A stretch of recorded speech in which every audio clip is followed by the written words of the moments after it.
Ok, je vais faire une vidéo que je voulais faire depuis quelques temps, mais j'ai attendu de la faire parce que j'avais besoin d'avoir quelques éléments en plus pour pouvoir partager ça. Je pense que ça va intéresser certains, juste au cas où. Pour les 2-3 personnes qui me suivent, j'ai pas posté de vidéo depuis pas mal de temps, je crois 2-3 semaines, parce que j'ai un problème avec mon OBS qui fait laguer mon Jigsaw et qui fait laguer une Ninja, et du coup j'ai eu pas mal de problèmes d'exécution à cause de ça il y a 2 semaines et demie je crois, même un peu plus.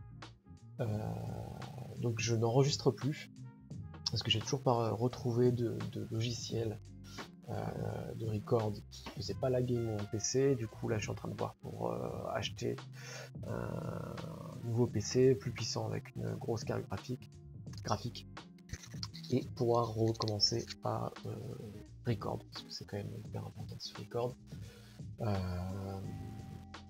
Et du coup si je recommence à me record, je recommencerai à poster sur ma chaîne les sessions, ceux que ça intéresse. Mais aujourd'hui je vais faire une petite vidéo pour parler de journalisme. Ça va être très rapide, mais c'est un peu une petite idée que je vais donner pour ceux qui ont besoin d'avoir un journaling un peu plus intuitif, donc qui sont dans mon cas. Donc si vous ne savez pas déjà, il faut journaliser ces séances de training. Il faut écrire, il faut s'enregistrer en vocal, il faut parler. Si c'est pas à quelqu'un, c'est à vous-même, donc dans un enregistrement. Il faut décrypter ses trades, décrypter des séquences, décrypter les phases de marché, revisionner, analyser. Ça c'est un travail qui est important et qui est parfois même souvent plus long que la séance de trading elle-même. Moi ça me prend en général une demi-heure à 1 heure par jour, sachant que je vais trader 1 heure à 1 heure et demie grand maximum. Et donc si on est là aujourd'hui, c'est parce que je vais vous partager un format de journal. En tout cas je vais vous le montrer, après vous pouvez le refaire à la maison chez vous sans réelle difficulté. Donc un journal qui est intuitif et qui est moins linéaire que ce qu'on a l'habitude de voir. Alors quand je dis qu'est-ce qu'on a l'habitude, ce qu'on a l'habitude de voir, c'est en général quand vous avez un journal. Je vais vous montrer. Alors attendez, je vais mettre pause et revenir sur le bon. Voilà, ça c'est un type de journal qu'on peut retrouver assez classique, avec les journées, la date. Moi personnellement j'ai rajouté des notes psycho que je m'attribue moi-même, le nombre de trades, le nombre perdant, le PNL, les tickets nets, le e-trade, les frais, le gain par trade moyen. Et ensuite vous allez pouvoir journaliser. Hop. Ça c'est un journal commun que j'ai avec le collègue avec qui je trade. Voilà, je me suis pas fait chier, mais globalement j'avais fait le débrief en vidéo, mais vous remplissez, voilà, je pense que beaucoup font ça, vous faites un résumé de la session, vous écrivez vos objectifs, vous montrez à quoi ressemble la session, ce que vous avez appris dans la journée, les billes psycho, etc. Donc là je l'ai pas fait parce que ça devait être tout ça a dû être fait en vidéo. J'étais en train de commencer à changer de moyen de journalisation. Mais globalement c'est assez linéaire parce que vous remplissez, enfin moi en tout cas je parlais pour moi plutôt, je remplis mon petit tableau, donc il y a des choses qui sont faites en automatique par Notion, ça c'est sûr que c'est Notion le journal, Notion Notion. Vous remplissez votre petit tableau, faites votre bilan, le bilan de la semaine, et puis bah en fait ça s'accumule, et au final on n'en retire pas grand chose. Alors bien évidemment on en tire toujours quelque chose puisque ça permet de reprendre à froid, remettre à plat notre session, ce qu'on a fait, débriefer, ça reste toujours hyper important, et c'est un travail qu'il faut de toute façon faire, que ce soit par écrit, en vocal ou en vidéo.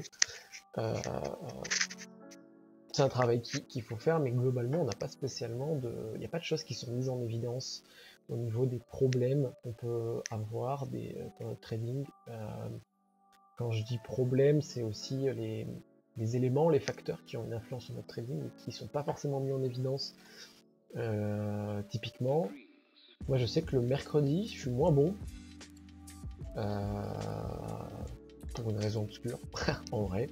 Le vendredi, en ce moment, je suis plutôt bon. Mais voilà, c'est des choses comme ça que je sais, mais qui sont pas mis en évidence intuitivement par le journal, puisque forcément c'est très linéaire, on remplit les choses les uns après les autres, et il faut ensuite repasser des dizaines de minutes, voire plutôt des heures par mois à tout relire, à regarder ses débriefs pour aller choper la petite info qui nous dit ah bah tiens, en réalité ce qui fait défaut dans mon trading en ce moment c'est ça, je suis trop impulsif, je suis pas assez patient, ou je me surexpose trop, ou je me sous-expose pas assez, je me surexpose pas assez, etc.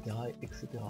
Donc ce que j'ai fait, je vais avancer, ça c'est le type de journalisation que je vais éviter désormais. Et du coup, ce que j'ai fait, c'est que j'ai créé un journal sur Obsidian.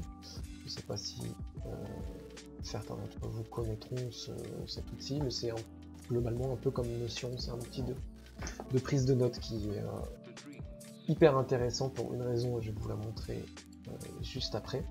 Mais globalement, ce journal, il se résume en une chose très simple, deux choses très simples. La première, c'est qu'on a ici tous les facteurs, tous les composants du marché, de mes comportements, de ma personne, qui vont avoir une influence sur mon trading, sur ma prise de décision, sur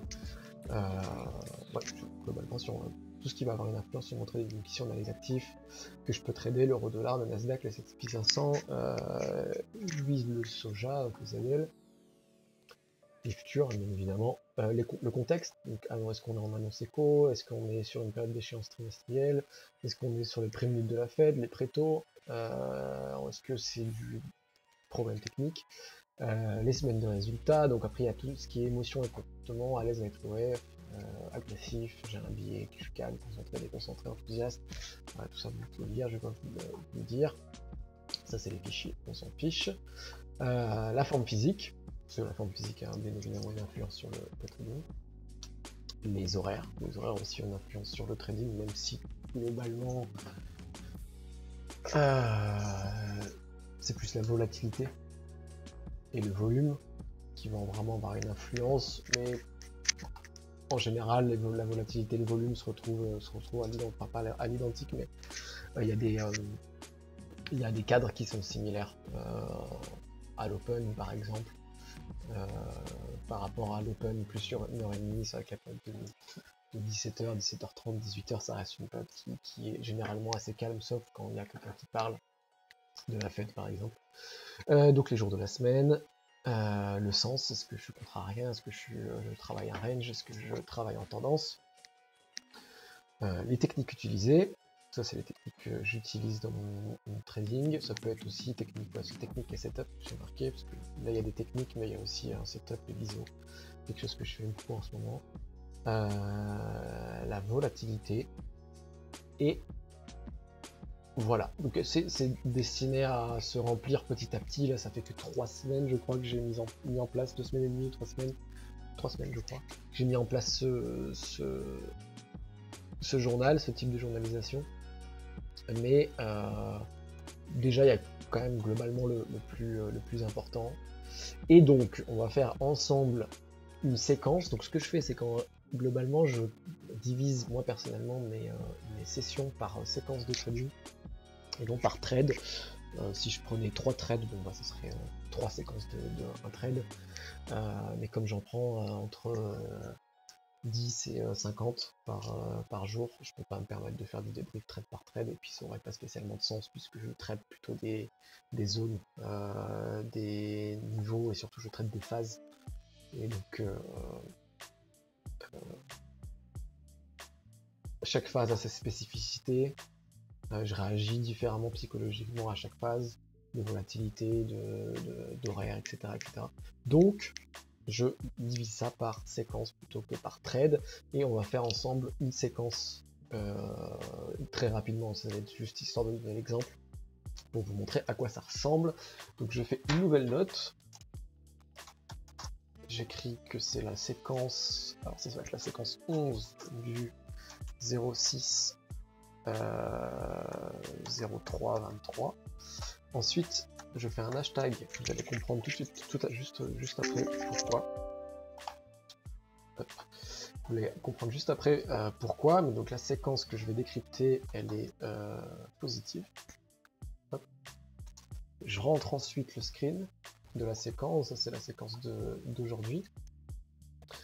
La première séquence d'aujourd'hui, que d'ailleurs je pourrais diviser. Je vais le refaire après, ça va être juste histoire de montrer. De toute façon, je vais pas. Donc, ce que je fais, c'est soit que j'écris tout simplement une petite description de la séquence, marché rangy, peu volatile, etc., etc. Et aussi, ce que je peux faire, c'est que souvent, ce que je fais, c'est je m'enregistre en vocal parce que je préfère parler. Donc là, je suis en train de parler, je peux débriefer en vocal, je peux raconter que j'ai été très prudent dès le début. Je me suis lancé dans un edge qui était relativement créatif et artistique, que je suis relativement content de ce edge. Donc, je me suis très bien sorti, que tout avait du sens. Qu'ensuite j'ai été relativement prudent sur mes entrées, que je me suis surexposé une fois à l'achat, mais pour une bonne raison sur le S, etc., etc. Et donc en gros, après le record, il s'affiche ici, ça me permet de garder une trace de ce que j'ai dit. Et là, on va passer à la phase la plus importante. Alors comme je le dis, c'est pas une journalisation linéaire comme on peut avoir ici, où on va avoir des stats, et tout, etc. Les stats, moi je les ai sur Ninja, vous pouvez les avoir sur votre plateforme, ça peut être Counterware, peu importe, ils font tous des stats qui sont relativement précises et intéressantes. Et après, pour la journalisation plus spécifique, moi je fais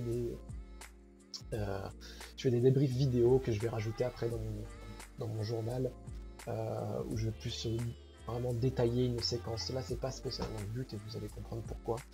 Et donc ensuite, je vais décrire tout ce qui a une influence sur mon trade, comment est-ce qui s'est passé avec tout ce qu'on voit là. Donc en fait, ça va être très simple. Donc quel actif? C'était le S&P 500 et le Nasdaq. Le contexte, on n'avait pas spécialement de contexte, mis à part qu'on a Powell qui parle demain et qui parle après-demain. On a des marchés qui sont ultra haussiers et complètement irrationnels, mais pas spécialement important de le noter. Donc là, on va plus s'attarder sur sur les émotions. Donc j'étais très concentré. On peut éviter parce que des raisons qui me sont propres. J'ai été prudent. Il y a eu de la surexposition à un moment donné, malheureusement, sur un trade sur le S, ce qui n'est pas spécialement négatif à ce moment, pour cette phase de marché. Est-ce que j'étais à l'aise avec l'OF? Donc l'OF, c'est l'order flow, donc je comprenais bien ce qui se passait dans le carnet. J'étais pas spécialement enthousiaste, j'avais pas spécialement envie de trader aujourd'hui.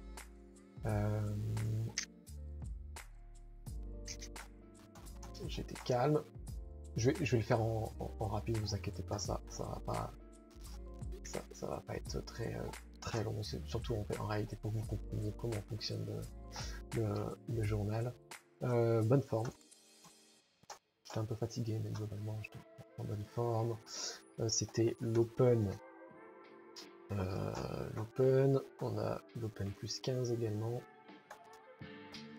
Donc l'open plus 15, c'est plus 15 minutes. On est lundi. Et ce que je faisais, c'était du trade de tendance et du contrarié. Alors, en général, quand j'ai deux phases, deux sens de travail, voire même trois, parce qu'il y a du range aussi ici. J'essaie de découper justement la séquence où j'ai tradé en tendance et la séquence où j'ai tradé en contrarien pour justement bien diviser les séquences par facteurs qui peuvent être déterminants dans le trading. Technique et setup, donc on a eu du hedging, c'était left right également. J'ai pas fait de question, non, et puis la volatilité, on était dans une volatilité qui était presque basse, mais on va dire moyenne, puisque il y avait quand même des choses à faire, il y avait quand même des jolis trades. Nasdaq et tout, etc. Voilà, donc là, on a fini une séquence. Et ce qu'on a fait avec tout ça en réalité, c'est créer des liens. On a créé des liens, donc cette séquence-là, elle est liée à tous ces facteurs ici. Et maintenant, là où on va avoir un intérêt à faire cette chose ici, et à bien découper nos séances de trading par séquence ou par trade, c'est qu'on va avoir cette vue graphique là, où on va avoir l'ensemble des facteurs. Ici en rose c'est les émotions négatives, les comportements négatifs, et on va avoir en vert les facteurs comportementaux et les émotions qui sont positifs, concentré, calme, patience, à l'aise avec le humilité, et puis on va avoir aussi également tout le reste de nos comment on pourrait décrire ça, des facteurs qui vont avoir une influence sur notre trading. D'ailleurs, pourquoi il est en... Il devrait pas de cette couleur. Mais bref, donc voilà, biais short, close, open, on retrouve tout ce qui est là, euro-dollar, S&P 500, moyenne volatilité. Et en fait, ce qui va se passer, c'est que pour l'instant, on peut voir que j'ai pas énormément de séquences, parce que comme je vous l'ai dit, je l'ai commencé il y a à peu près 3 semaines, 2 semaines, je sais plus. Donc on a une quarantaine de séquences. Non, ouais, une trentaine de séquences, ce qui est pas du tout assez pour avoir des conclusions et avoir une efficience au niveau de... pardon, je suis en train de bugger sur ce que je voulais dire. Une réelle pertinence. Pour l'instant, c'est pas très pertinent. Ça deviendra pertinent après, je pense, 100, 150, 200 séquences. Mais le but, c'est d'en accumuler 1000, 2000, 3000 jusqu'à l'infini. Et en réalité, plus une des bulles ici que vous voyez, on va prendre par exemple calme, plus la bulle calme va être reliée en lien avec des séquences, je sais plus où elle est, on va prendre une bonne forme, plus elle va grossir. Donc en fait ça va mettre très rapidement en évidence les points clés de notre trading. Pour l'instant, comme je vous l'ai dit, c'est pas hyper pertinent puisque on n'a pas assez de données. Mais imaginons, alors je vais faire un petit schéma. Donc le but c'est qu'à un moment donné, on finisse par avoir des choses qui soient mises en évidence. On va avoir par exemple cette bulle-ci qui va être par exemple l'impulsivité. Bon, je vais aller sur l'impulsivité. Je vais faire comme ici. Imaginons que ce soit l'impulsivité, puisqu'elle est plus grosse. Et je vais voir que par exemple, il y a énormément de séquences. Alors, ce que je vous ai pas dit, c'est que les séquences en bleu sont des séquences qui sont positives. C'est pour ça que tout à l'heure, je mettais un hashtag. Les séquences en bleu sont des séquences positives et les séquences en rouge qui sont des séquences négatives. Alors, ça ne veut pas forcément dire négative en termes de PNL ou positive en termes de PNL. Ça veut dire que globalement, le travail a été bien fait ou le travail a été mal fait, qu'il y a eu des soucis techniques, des soucis psychologiques. Et donc forcément, imaginons que, tiens, on va prendre un exemple concret. Donc, juste pour reprendre ce schéma-là, je fais chier pour le faire. Le but, c'est que voilà, on ait des choses qui soient vraiment mises en évidence et qu'on puisse du coup avoir intuitivement des facteurs qui soient mis en évidence par notre journal et qu'on n'ait pas à fouiller sur des semaines et des semaines d'historique, parce que comme je vous l'ai montré avec ce genre de journalisation, c'est hyper linéaire et c'est pas spécialement agréable de fouiller dedans pour aller choper les facteurs qui pourraient potentiellement avoir une influence positive ou négative. L'important c'est plus les facteurs qui ont une influence négative, de travailler sur déjà ce qui freine dans notre vie. Et donc voilà, un exemple concret, ce serait par exemple, on voit que le S&P, c'est l'actif que j'ai le plus tradé ces dernières semaines, même si je tends à essayer d'être un peu plus sur le Nasdaq, on voit que c'est une des plus grosses bulles de mon trading, donc très bien, je vais dessus. Et on voit que il y a eu des séquences négatives, il y a eu des séquences positives. La plupart, enfin une majorité, je pense 70% sont des séquences positives. Et imaginons qu'on ait le Nasdaq à côté. Et que sur le Nasdaq, on voit déjà que le Nasdaq c'est plutôt du 50-50. Alors quoique. Mais imaginons qu'on est sur le Nasdaq et qu'on ait quasiment que du rouge. Bon bah très bien, je suis pas bon sur le Nasdaq, qu'est-ce que je fais? Soit j'arrête de le trader, soit je continue à le trader, mais dans ce cas je m'améliore et j'essaye de choper les facteurs, aller chercher les facteurs qui ont une mauvaise influence sur mon trading. Alors pour des actifs, c'est pas hyper pertinent non plus, même si ça reste toujours hyper intéressant de l'avoir sous cette forme-là, parce qu'un actif, quand t'es pas bon dessus, tu vois bien que t'es pas bon dessus.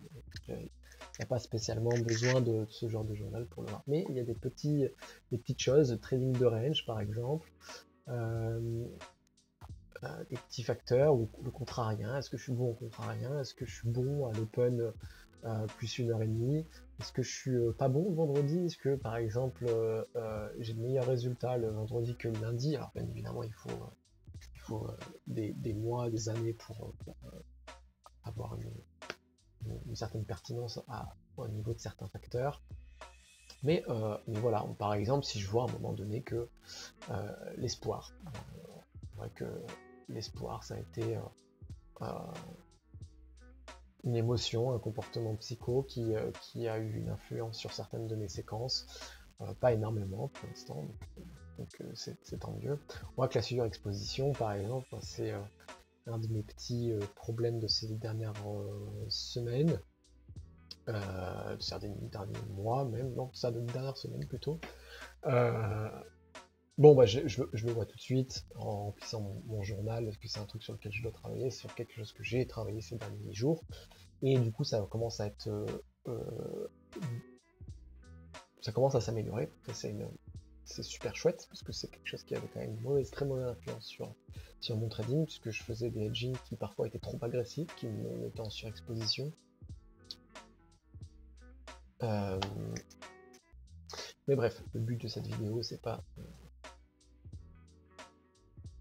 de parler de moi et de mon trading, mais c'est de vous montrer globalement le potentiel de ce type de journalisation. Alors, je l'ai créé à mon image, mais le but c'est que quand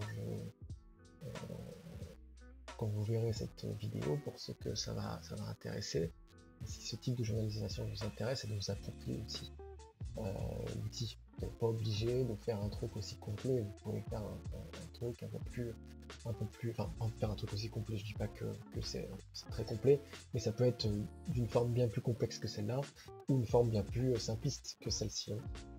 Par exemple, ça peut être que avec les jours.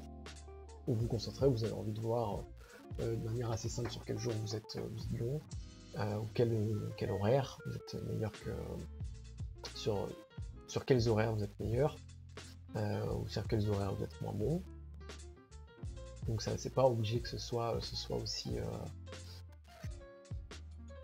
aussi dense que ça. Mais ouais, donc le but c'est de s'approprier l'outil, donc ça s'appelle Obsidian. Et c'est relativement simple. Pour ceux que ça intéresse, vous pouvez à la limite partager le coffre, parce que ça marche avec des coffres. Moi je l'utilise aussi pour mon second cerveau, où je vais enregistrer toutes mes notes pour pouvoir facilement replonger dedans. C'est important de, par exemple, quand vous lisez un livre, je vais couper la musique parce qu'elle est en train de me saouler. Quand vous lisez un livre, bah, c'est intéressant de faire un résumé de ce que vous avez compris de chaque chapitre. Pour pouvoir ensuite, dans 3, 4, 5 mois, quelques années, pouvoir facilement le relire sans tout se retaper. Et en fait, pouvoir accéder très rapidement au contenu qui est intéressant dans ce livre.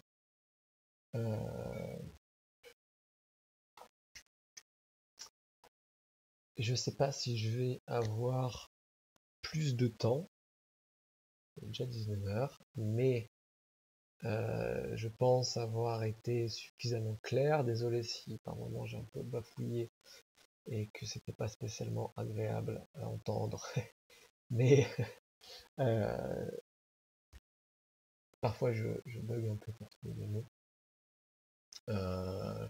Mais globalement, j'espère que ça vous aura intéressé, que ça vous aura inspiré et que vous journalisez d'une manière ou d'une autre. L'important c'est de journaliser et que ça a une pertinence pour vous, que ce soit un outil de journalisation qui soit à votre image et pas un truc tout fait que vous avez récupéré sur internet. L'important c'est de journaliser de manière à que ça vous aide au quotidien. Si le type de journal linéaire de cette manière avec des bilans semaine et tout, etc. Beaucoup de stats, bon, il n'y en a pas énormément, mais etc., vous correspond plus, journaliser de cette manière.